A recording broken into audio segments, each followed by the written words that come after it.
Во однос на Гоце Делчев, да, тој точно се борел за слобода на Македонија. Тој никој не го негира.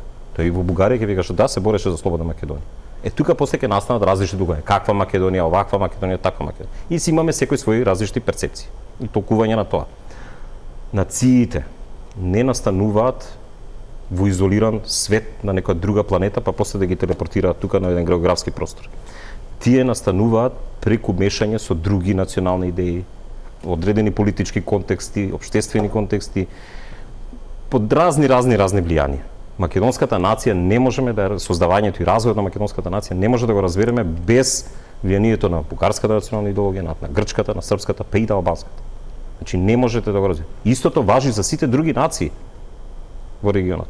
Бугарската национална идеологија не може да разберете без влијанието на грчката идеја национална. Значи тоа мора да го разбереме. Историјата не е така ригидна, таа нема силни граници, таа не е исклучива. Денеска да разбирањето за минатото, дека минатото е комплексно, дека минатото е испреплетено, значи дека многу работи споделуваме, дека многу работи ни се заеднички, не само херои, туку и антихерои. Така што тоа е она што денеска доминира како разбирање за минатото и која е улогата на минатото во современото општество.